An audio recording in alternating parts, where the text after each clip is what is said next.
What's good? What's good? I'm back. Yours truly, the one and only Paul Pickett, host of the Paul Pickett podcast. This is episode 107.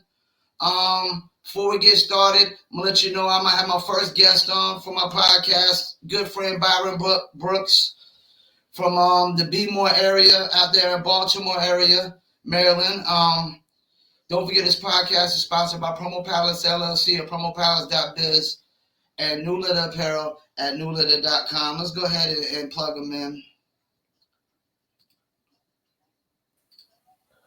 Yo, what's good, my man? What's good? What's good? Can you hear me? I can hear you.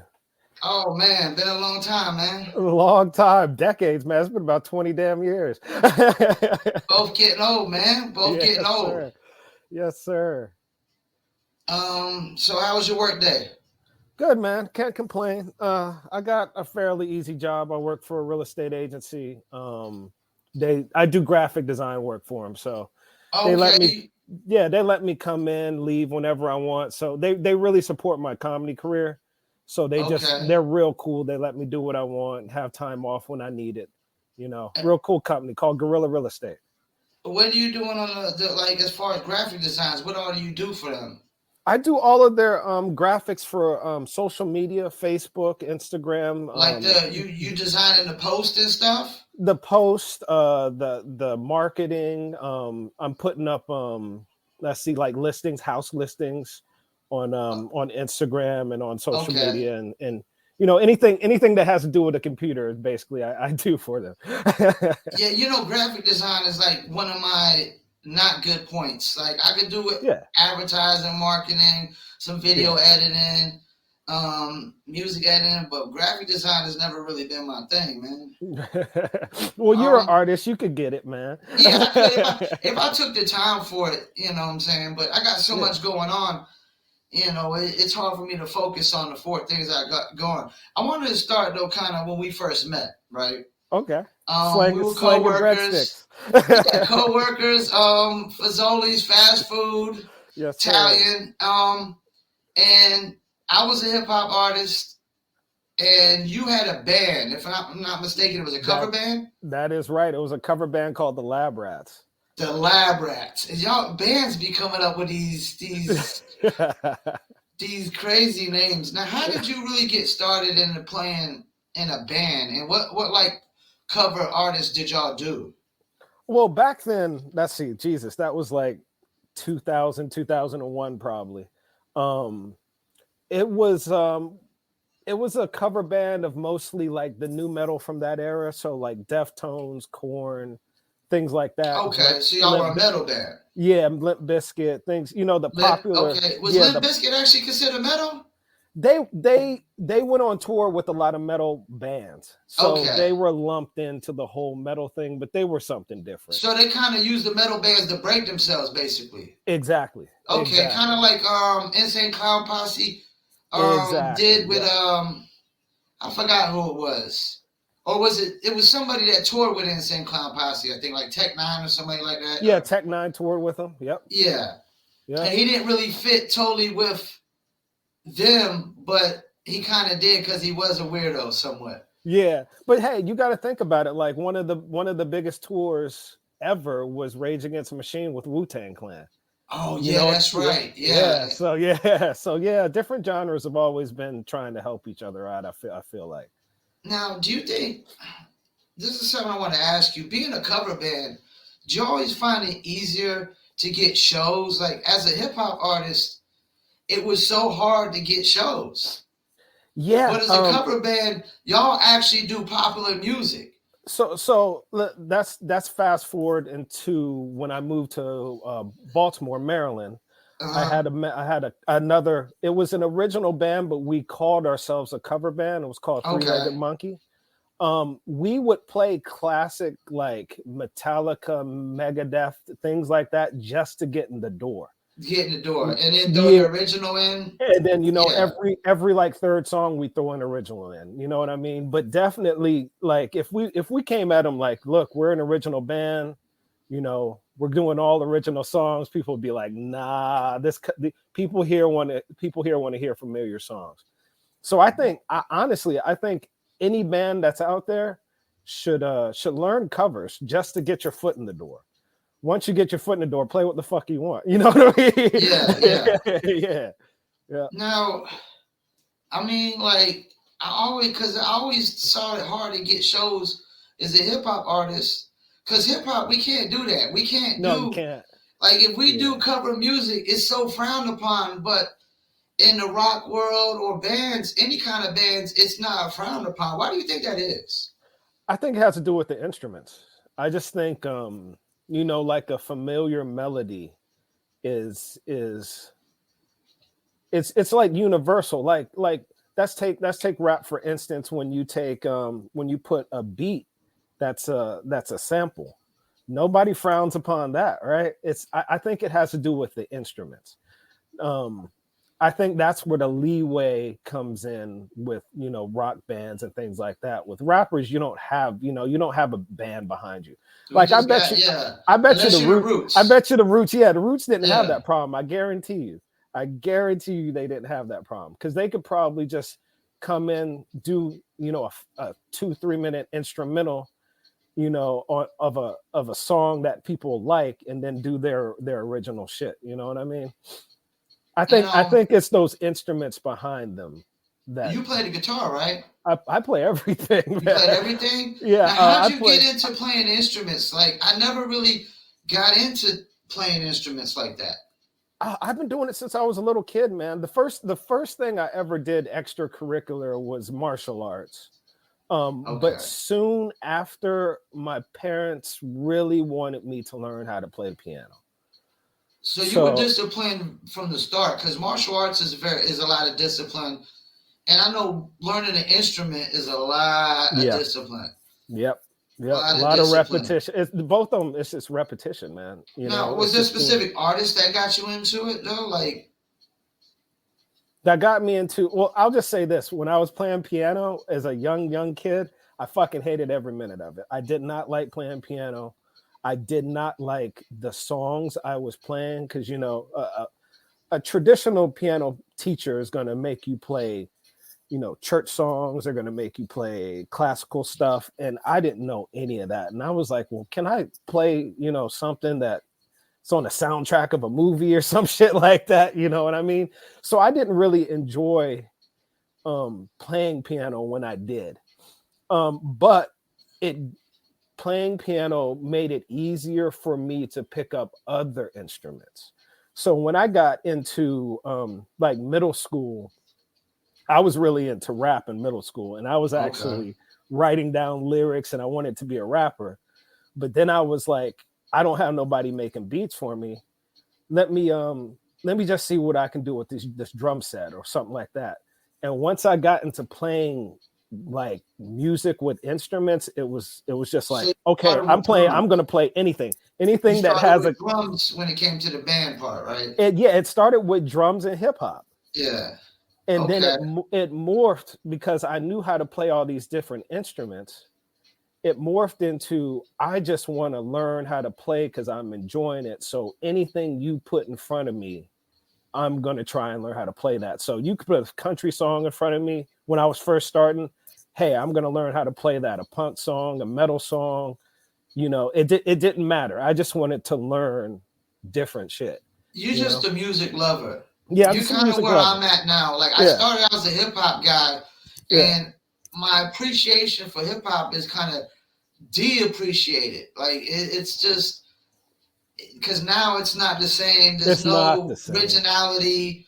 They don't use samples no more because it's so expensive to use samples, so that's taken away from a lot of the art form. That's why all the beats sound the same. So now I'm just kind of become a music lover, more into the pop and R&B and rock and heavy metal though has always been a tough one for me because I got a poster of Jimi Hendrix right here on my wall, and heavy metal today is not what like Jimi Hendrix started. It's changed so much. It's way different. And like I can't get into like the real gory heavy metal without a roar. Yeah. And it's crazy because I remember when hip hop first came out, they was like, how can you understand that? You know, I can't ever understand that.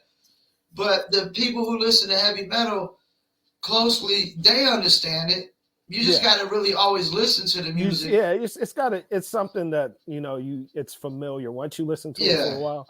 But I'll tell you how I got into heavy metal is, as I was saying, I'm learning how to play guitar, I'm learning how to play drums, and I'm looking at who are the best people at playing these instruments. And then one of my friends, you might even remember him. Remember my boy Eric Bunce, the hippie dude? I remember you used to have some hippie dudes around here. Yeah. He introduced me to, I forgot what band it was. It might have been Slayer or Metallica or something like that. And he was like, don't listen to the screaming, listen to the instruments in the background. And once I started settling into those instruments, I'm like, Jesus Christ, these guys are super technical. Like, they're doing stuff that these other dudes ain't doing. So I really started listening to heavy metal and realizing that some of the best musicians, technical musicians, play heavy metal. Well, Jimmy, isn't that why Jimmy was so great? Because he was just so technical. He was super technical, and plus he was super original. You know what I mean? Yeah, and super original. What's your take on somebody like Nirvana? Definitely Hall of Fame band, man. They took something simple and made it their own. And if you realize there's nobody that sounds like Nirvana before them, and there's no really people who sound like Nirvana after them. Yeah. They're just a great original band, man. I wouldn't call them super technical. Like I felt like they had two of the best debut singles ever for a band. Ever, man. Smells Like Teen Spirit, man. I remember seeing that on MTV. Like they used to play that almost every 30 minutes. And even the follow-up, the Come As You Are. Yep. I mean, that's such a universal song, man. It's like, it's just really like, just how, it's like you're kind of more into the heavy metal. Yeah. And that should be kind of more me because I'm a white kid and I'm more into hip hop. And I think that's what's great about, what I'm saying, just being free, living free, being free, is you can choose to view how you want to view, like what you want to like, I mean, because I noticed, like, when back in the days when I worked at Fazoli's, I noticed I used to always cling with the black chicks that really liked like rock music or punk rock music. Yep. Because I was attracted to black chicks so much, but and I didn't really listen to punk rock, but it was just something about them that just claimed so better for me. Yep. And I think that's the beautiful. I want to get a couple of these. Actually, I want to get into your comedy thing too. Sure. How did you translate from?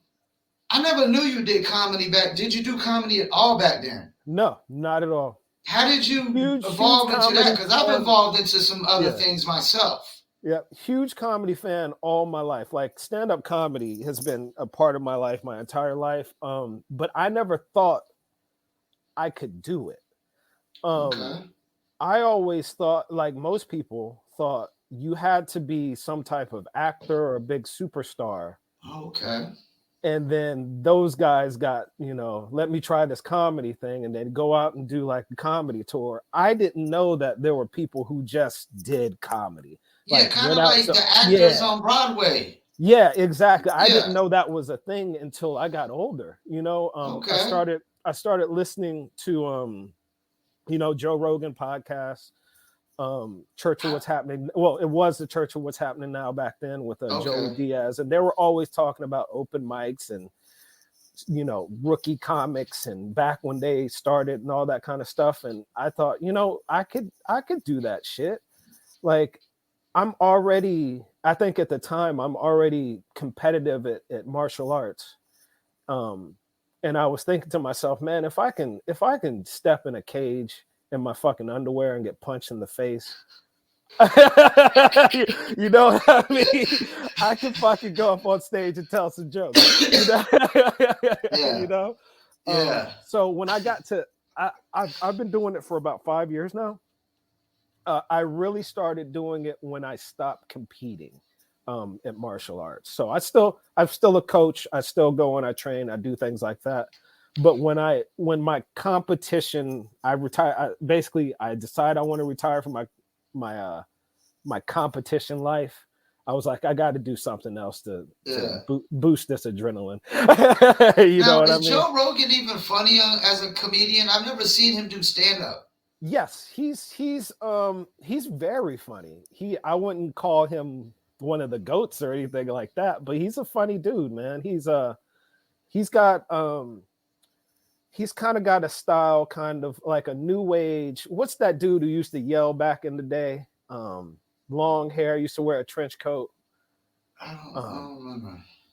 Fuck, what's his name? He's kind of like him. He's real high energy. He's a good comic, man. He's been doing that longer than anything else. I noticed a lot of these podcasters actually all do stand up. Like, yeah. I mean, and I've been wondering how funny are these guys really? Because they're good podcasters, but like I think even the Hodges twins. You familiar with them, the Hodges twins? Yeah, that's different though. So they don't do really stand up. They just do appearances. They do more like appearances. They call it stand up. Now, what about ABBA and Preach? Don't they do stand up? ABBA, wait, is it ABBA or because they were on the Schultz recently? Is a stand up comedian. He was on Schultz recently, and they were talking about it. Yeah, he was doing stand up before he was a YouTuber. Okay. You know what I mean? Like Rogan's been doing stand up for 35 plus years before he ever was on Fear Factor or News Radio and all that. So he's always been doing stand up before he was on MMA too? Yep, but that's the first thing he's done. He's always done it since. That's his. Okay, so I guess Joe Rogan is a stand-up comedian. Yeah. I mean, he's the world's biggest podcaster, but I've never really seen him do stand-up. But I know he's doing it. He's a stand-up first and foremost. You can't be that bad at it if you're always doing it and get paid for it. Yep. First and foremost, he's now like the Hodge twins got big on YouTube and then decided to do. Decided to kind of branch out into that. Yeah, so their comedy isn't all that great, but when you're talking to somebody who's been doing something for 35 years, they're gonna be good. You know what I mean? Yeah. Now, what's the correlation of like writing songs and coming up with jokes? And which is easier, actually? Is it easier to write a song and a hook? It's easier to write a song and a hook because you have the music behind you.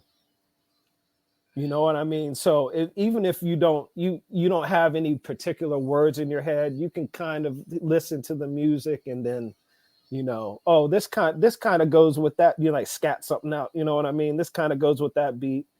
These words kind of make sense. With comedy, it's a little bit harder. It seems like you almost got to be like a movie producer. Like you got to write a script or really come up with a subject or a story that you want to tell and tell it funny. Yeah, that's the problem. As you write more, of course, your writing is going to get funnier and your writing is going to get better. But you never really know what's going to be funny until you take it in front of an audience. So I can write 15 minutes of material in 1 week. What really, I take it to an open mic, I might keep three of those 15 minutes. You know what I mean? Because I thought it was funny, but then, I say it in front of the audience and I get fucking crickets, So it's all about like, comedy writing is about trial and error. You write as much as you can. You take them to an open mic in front of other comics. If they don't laugh, you either need to throw it away or rewrite it. If they do laugh, keep it. Use it again. Use it again and improve on it. Now, as a comedian, I mean, is it somewhat like trying to break yourself as a musician? Yes. It seems like it really is. The parallel between making it as a musician and making it as a comic is almost identical. You pretty much got to perform everywhere, right? You perform everywhere. You end up in the same venues. I don't know how many shows I've done with bands. Yeah. Like a band comes up, a couple of comedians come up, another band comes up, a couple of comedians come up. Like it's the same world. Yeah. It really is. Yeah. Yep. I thought so. Yeah. It just seemed like the same grind, like this long, hideous process of really building your fan base up and getting that word of mouth out there of, you know, this guy's the up and coming comedian, or this guy's the up and coming musician, or whatever. And you don't turn down shows no matter where the fuck. No matter what, no matter if they get paid or not. Now that's the problem with musicians nowadays, right? Everybody they should always get paid. Yeah, that's not the case, man. You're getting paid. You're getting paid in mic time. You're getting paid to get better. So when you do really get paid, you're getting paid good. Like it's the egos in the comedy scene blows my fucking mind, man. Are they bigger than rappers' egos?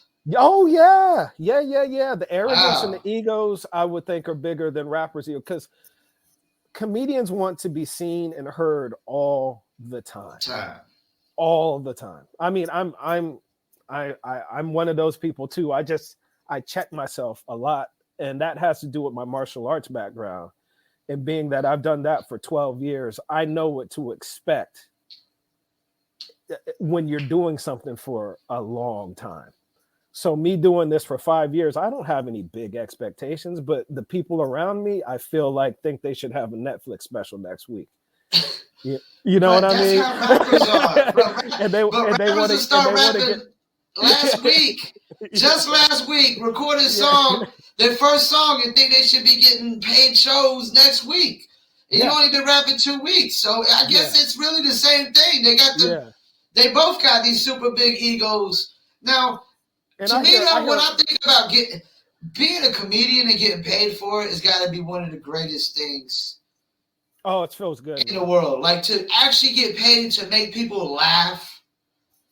I mean, I can't think of nothing that's better. Like, because laughing is like, it's the utmost feeling to have in society, is just constantly laughing, humor, you know, because that means your life is just peaches and cream, man. Everything is going good. If you always ain't laughing, thinking about man. anything else. You are thinking when you're laughing, you're not thinking about anything. Yeah, you're not thinking of nothing else, man. Yep, and it's a really good feeling to go out, have a good set, make people laugh, and then at the end of the night, somebody hand you some money. Like, I'm on cloud 9 for at least 48 hours. So basically, do open mics. You'll do open mics and people just give you donations. Oh, no, not open mics. I'm talking shows. Oh, shows. So, and that's the thing. It's hard. Like, I mean, as a musician, when I got any kind of paid show, it was the best feeling. So I know as a comedian, it's got to be super great. Yeah. Got to be super great. Now, you said you just got into it because, not really because no specific comedians inspired you, just kind of because you kind of just wanted something else to compete in, right? Dude, yeah, I wanted something new, and I tell you this. I was what really like I said, I'd be listening to Joe Rogan, Joey Diaz, and always hearing them talking about being, you know, first year comics. And I met this first year comic, and he's doing this, and he's expecting that, and it was almost like I was getting lessons from them before I even started. And I think the last thing that really clicked was, like I said, I've always been a comedy fan. So I'm on Netflix looking at specials and stuff. And I forget who it was, but I turned on somebody's special with my wife. And we got about 10 minutes through it, and I turned the shit off. And I was like, if this person can get a special. If this guy's funny, if this guy's funny, I can do this shit. And I've seen this sometimes where I watch people and I'll be like, what do people see in this guy that's funny? Like, I never saw what people thought was funny about Seinfeld. Yep. It wasn't like Charlie, it wasn't funny like Charlie Sheen 2.5 Men. Yeah. You know, like, well, I'm just dying laughing constantly. I guess some people got different humors, but I still sometimes be like, what do people see in this guy or this woman that it's funny? Yeah, well, everybody's got a different sense of humor. Everybody wants to hear a certain type of humor. it doesn't necessarily mean the person's not funny, but that just not be their demographic. I got another one for you. Yeah. My man off of the Second Friday. What's his name? Mike Epps. Mike Epps. I never thought he was funny, really. I didn't really find his specials funny either. I never really thought he was funny. Like, it's just not even really as in the movies or specials. He's got, but like I said, they got their fans. Yeah. A lot of these people, when they get to a high level, I notice, like, I'll tell you, this is a good way to explain it. If you're performing and your audience came there specifically to see you, you can almost do horribly. They're still gonna laugh because it's you. You know what I mean? Yeah. So the same thing is when these guys get bigger, they have their own audience. Like, their audience thinks that they're hilarious, but somebody from the outside, somebody like a Chappelle fan, could go see that and be like, oh, why are all these people laughing? You know what I mean? It's because it's their audience. You know what I mean? I've always tried to be, I don't want to be stuck like that. I want to be able to make everybody laugh. You know what I mean? Some people aren't like, I literally had like delusional, new comedians who've been doing it 4 or 5 years. I had a dude tell me the other day that he felt like he's been doing it long enough that he doesn't have to do comedy with certain types of comedians or be on these shows. And I wanted to tell him, like, we're all struggling for shows, dude. Like, take what you can get no matter where it is. Like, don't come fucking complaining to me because you aren't getting paid for shows because you want to, only do it with, straight white men, or I only want to do it with girls, or, you know what I mean? That doesn't make any sense. So people are like that in the comedy world where they're just really picky about who they're doing comedy with? Yeah, because let's say you have an urban act with a bunch of guys who were like, like, I think Alvin Preach would talk about this, where sometimes they just want, like, if they got one black act already, like, booked, they won't book another one or something. Yeah, bookers, you got 2 type of bookers. You have 3 types.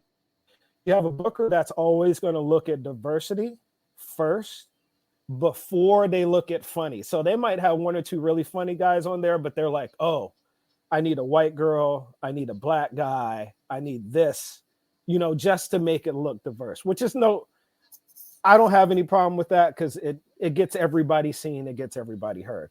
Then you got the bookers who only want the funniest people. It doesn't matter what race, sex, or if you end up with all That's black what guys. I want. That's the booker I want. The guy who has the funniest. Yeah. But the problem with that is the funniest, this guy may not be the funniest to another group. Okay. Yeah. So you got you got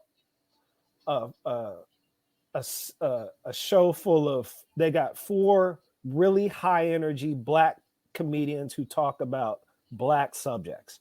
And then you got a killer white guy but he's talking about, kids and family, and he's a little cleaner. That guy is going to get eaten apart on stage, even though at another show, he might get a standing ovation. So y'all gotta go to the point where y'all match up like the subject matters and stuff with people? It all depends on the booker. Like I said, I personally think that your comedy should be universal and you should be able to make whoever it is laugh. You know what I mean? But some comedians they have a style that they only make rich people laugh. They only make white people laugh. They only make young people laugh, or they only make old people laugh. I don't want to get stuck in one of those. Situations. You said Joe Rogan was one of the first people you watched. What's your take on what's going on with him, man? As in, well, he was one of the first podcasters I listened to. I wouldn't say he was one of the first people I watched. Right now,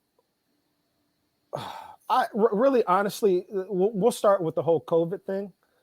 He's allowed as a podcaster to have whatever fucking, beliefs on what guests he wants. You know what I mean? That's his podcast. He's not obligated to please the audience. I think he fucked up by going to Spotify because now he's under scrutiny of a company. So if he fucks up or if he says something wrong, he runs the chance of losing that $1 million contract. Well, Rumble offered him $100 million. Yeah. So we'll see how that happens. And I'm pretty sure, like, I've seen other podcasters like Valuetainment saying that they think if Spotify did try to drop him, Elon Musk could just step up and throw him some money his way.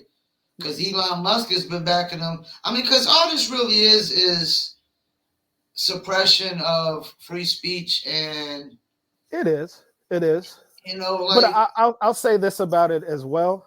Like I said, I've been listening to the Rogan. I actually stopped listening to his podcast probably about 3 years ago, not because of anything controversial or anything. It's just that I have been listening for a decade, and it started to sound like every podcast started to sound the same. Yeah. So I just got tired of the repetitiveness.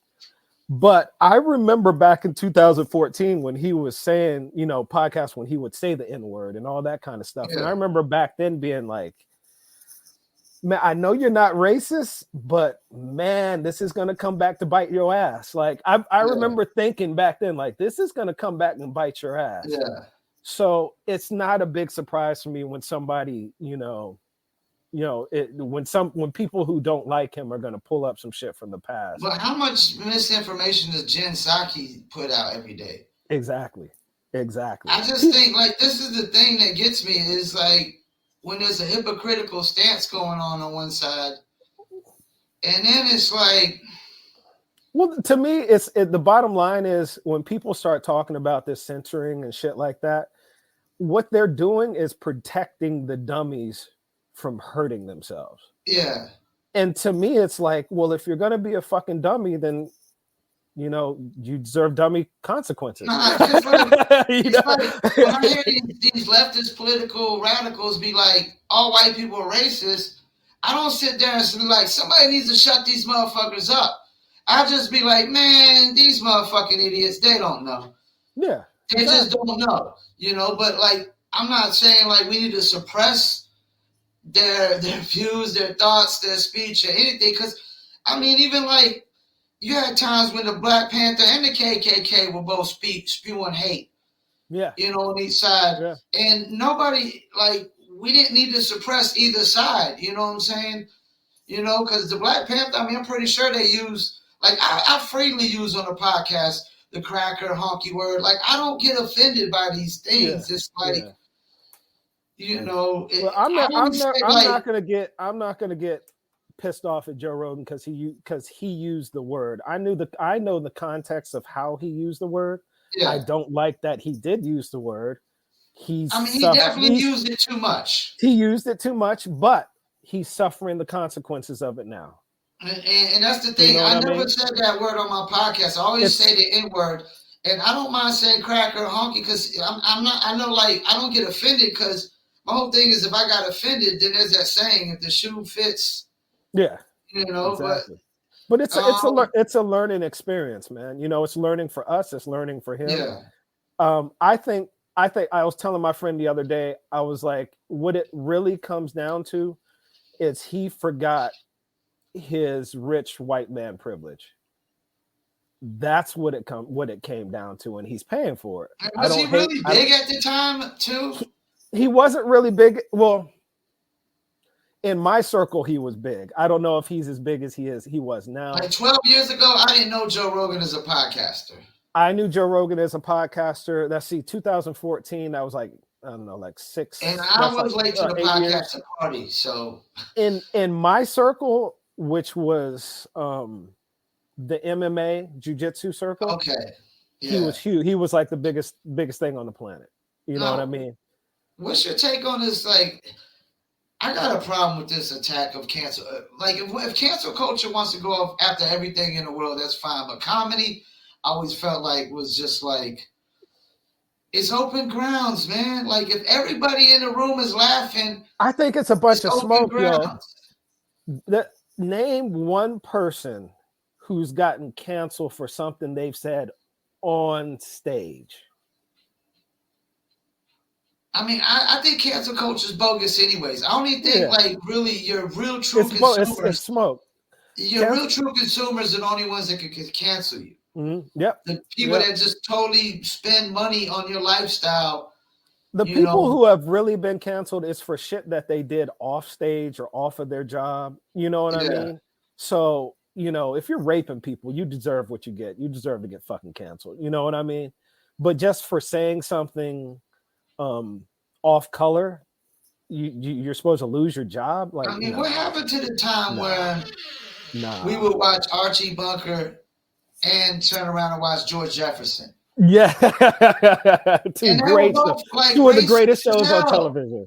Yep. Yeah, like George Jefferson used the word honky, and I would laugh my ass off at this guy. It's like, what happened to those times? Like, I was watching the Dave Chappelle, the race. What was it? The race draft. The race draft, yeah. And it was so like, right? If you did that today, all hell will break loose. All hell would break loose, yeah. All hell will break loose, and it was so funny. It was like what he said. They were, I forgot who they drafted, but like the white people drafted like Colin Powell.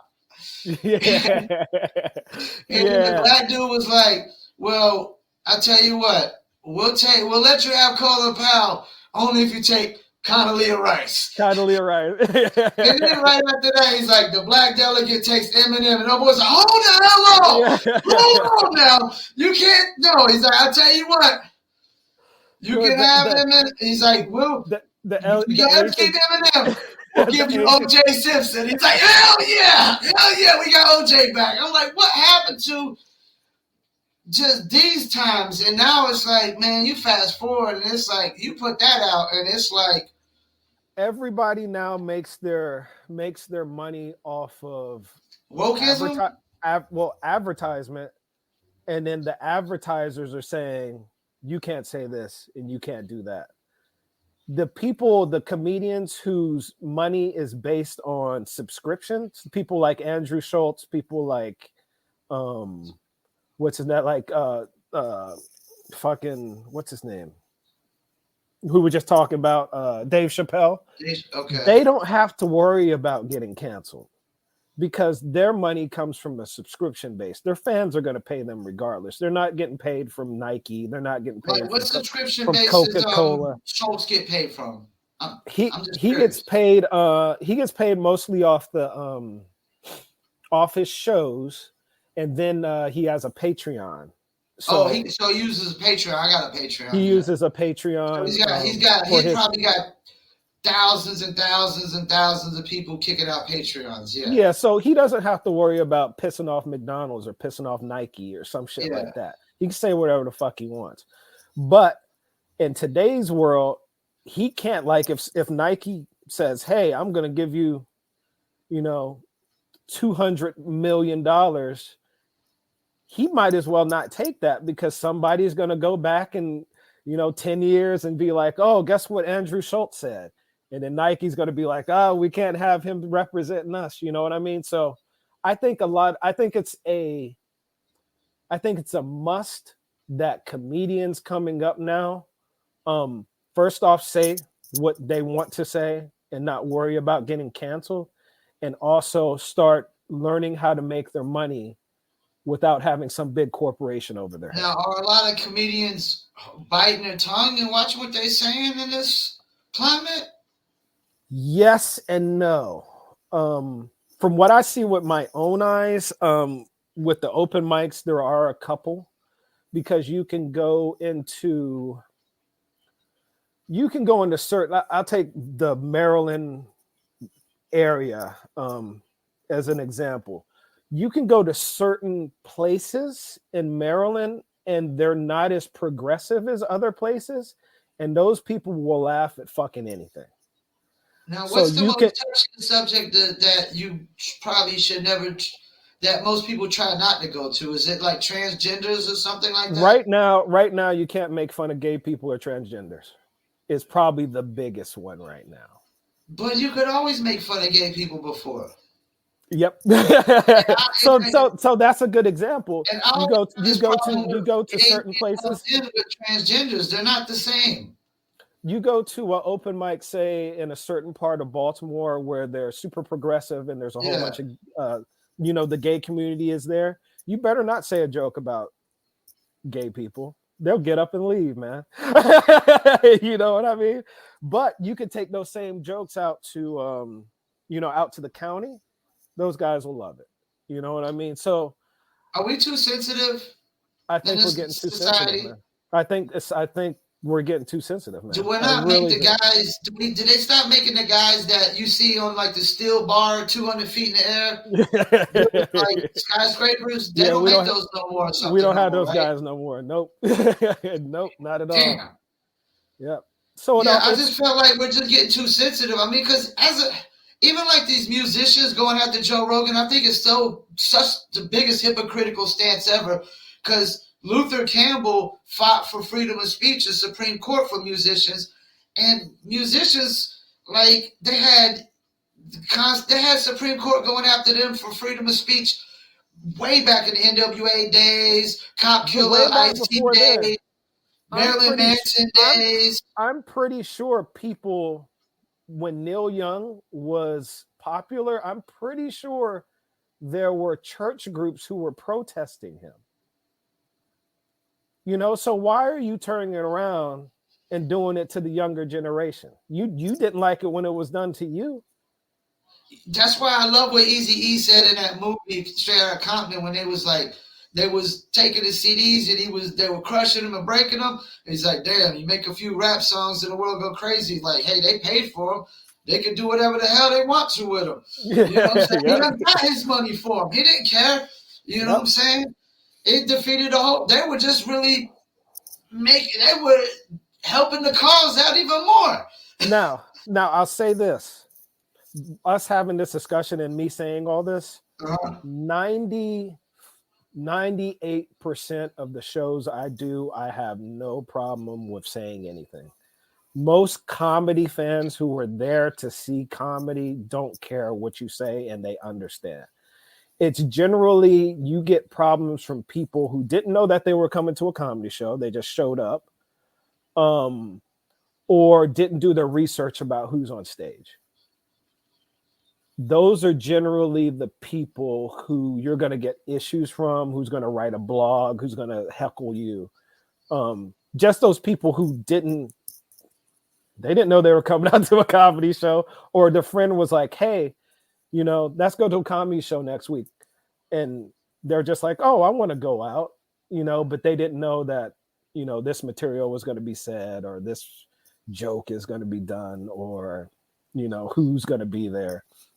Let me ask you this. It's something I thought about. It kind of goes along with the Joe Rogan thing. Why do you think it's okay for white actors to get paid to say the N-word?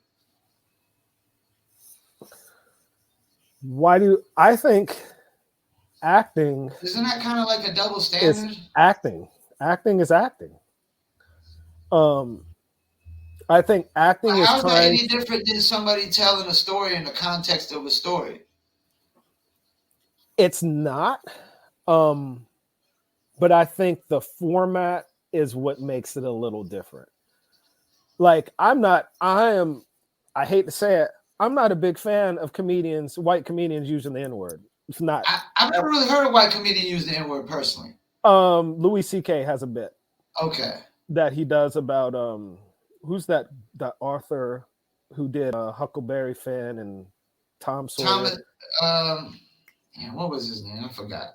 Yeah, he has a bit that that's called in one of the stories in Huckleberry Finn, there's an actual character called Nigga Jim. And so he does a whole bit where he says the N-word. That's how much you know that I didn't read that book. Yeah, that's one of the books that they were trying to get like banned in school libraries because it had. Okay, I see that. I see why. Why. Okay. So he does a whole bit about Nigga Jim, and he actually says the word about 4 or 5 times in his bit. The bit is funny as shit, but man, me as a black person, it makes me feel uncomfortable. You know what I mean? I'm not going to tell him to stop doing it. He's getting his bag. He's getting laughs. The context is okay, but I don't feel comfortable with him saying that. You know what I mean? I'm not going to hate on the dude. I always just felt like it's just safer and easier for white people to just say the N-word, not just say it as the N-word, and then everybody knows what you're talking about, you know. Mm-hmm. But at the same time, I always say, you know what you're getting yourself into by using that word. I think the only time white people are allowed to say it is when we recite hip-hop music by ourselves. Yeah, pretty much. You're reciting 50 Cent, there's no way you can't say you're reciting 50 Cent. You can't say the N-word. Yeah. He says it so many damn times that I love 50 Cent, you know? And see, I think I would have had more leeway with Rogan if he had used that word in a comedy bit instead of in a podcast. You know, just saying it. If it was in a comedy bit, I bet you more people would be more forgiving of him. Not that I condone him using the word, but I'm just saying, you know, if it was in the sake of a joke on stage, I could see how it would have slid. Like, what is this in for Rogan? How far down the rabbit hole does this go? Like, because a lot of musicians are coming out now. Like, apparently Joni Mitchell, whoever even heard of her. I know India.Arie came out. She was the first one to come out. Yeah. Was she the first? I thought Neil Young was. Well, yeah, Neil Young was, but India.Arie. I think Joni Mitchell came after him, though. India.Arie was. And there's like a handful of them. Yeah. But like all of them are artists that are not even relevant no more. And you know what? All of them which I hate to be the what is it, the tin hat guy, the conspiracy guy, but you notice all those artists who were leaving because of Joe Rogan are going to the same platform, which just happens to be advertising their new streaming feature. What platform is that? I can't remember it off the top of my head, but it has. I think Apple. So this is really, they were going to leave the platform anyways, is what you're saying. I'm saying most of those people were probably going to leave the platform anyway. Because they're already mad at Spotify because they say Spotify doesn't pay out enough. Mm-hmm. You know, but yeah. So I don't like to say it's a conspiracy, but like that's a little bit too convenient. You know what I mean? Like, let's go after Rogan, so people will know it. Because when's the last time you heard somebody say Neil Young or Joni Mitchell's fucking name? Never. Like, we know now people are saying it all the time, and they're going to a new platform. Neil Young is not even a top 3 Neil. You got Neil Armstrong, Neil Patrick Harris, Neil Diamond. Neil Diamond is the one we're talking about when it comes to music. You know, he's not even a top 3 Neil. Yeah. You know, they even said, look, there was 2 other Nils they had over him. Colin Kaepernick, he kneeled, and so did they said Tim Tebow, he kneeled. That's 5. He's not even top 5 in Nils.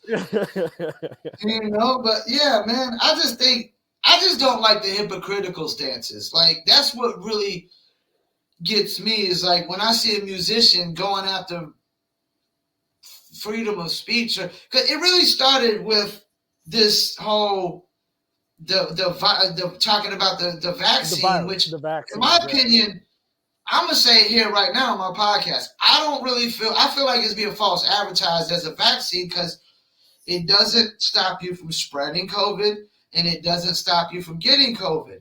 And as far as I've known, vaccines in the past have always done those 2 things. So I don't really feel like it's like, it's so hypocritical when we got the government talking about misinformation as much as they lie to us on the day-to-day, man. You know, like, when is a politician told the truth? They couldn't tell the truth to save their lives. And that goes for almost every politician that I could think of. Yeah, that's true. I know you probably got to go and whatnot. I got one last thing I want to ask you before we get off this. How the hell does Nelly upload a video accidentally on Instagram of him getting oral sex? How does anybody do that? Like, accidentally? That just shows he was watching that shit on repeat. So he was watching this old video again. He's on his phone. He was watching it and he just accidentally pressed the share. I mean, because when you go to share, it usually takes you to a whole nother screen. And then you got to share it again. Then you got to put in hashtags.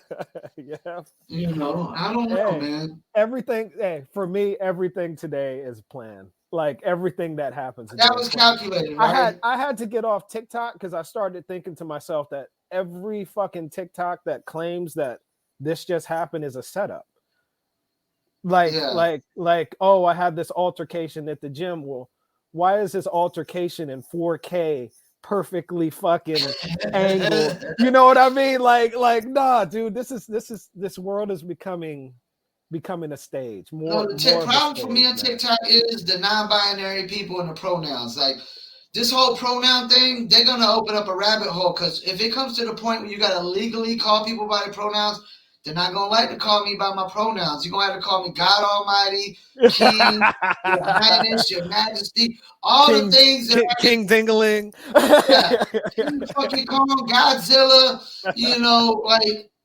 Yeah, and then the non-binary thing, I don't know that that's ever going to be accepted in the Paul Pickett podcast worldview because I had to look it up and I was like, wait, non-binary, so you're not male nor you're female. I mean, at least a transgender person is taking male or female.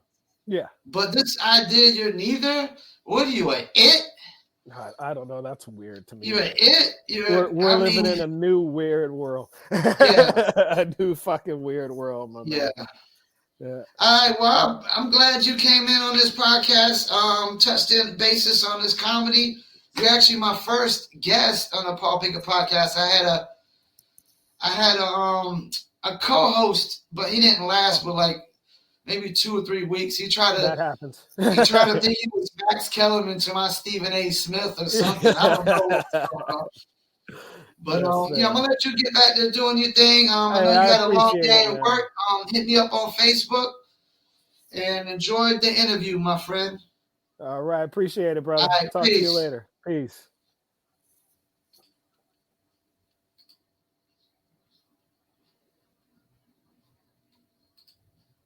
So what's good? What's good? I'm back. That was my friend Byron Brooks, comedian out of Baltimore. I hope you like what you heard. Nice topics talking about, comedy and, trying to make it as a musician. Really broke down the correlation of how they're really alike, trying to break an artist and trying to break a comedian. It's really the same path and the same journey, So nice, juicy topics. Hope y'all enjoyed. Don't forget this podcast is sponsored by Promo Palace LLC at promopalace.biz.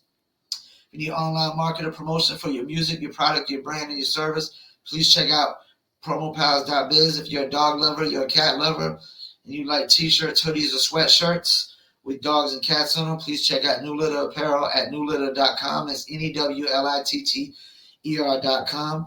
For shizzle, last but not least, I got to shout out dizzlebrand.com. Just add ice, dizzle on ice. Step into the future. Do you dizzle? And as you see, got the bottle right here, Dizzle. Got the Dizzle hat right here. You can get this on dizzlebrand.com. And Dizzle t-shirt established in 2001, as you see, rocking it, the Dizzle. You know what I'm saying? Tomorrow we're going to rock the New Litter Apparel. Once again, I want to thank y'all for tuning in. Episode 107, Paul Pickett Podcast, your host, with my special guest appearance from good friend Byron Brooks. Peace, and I'm out.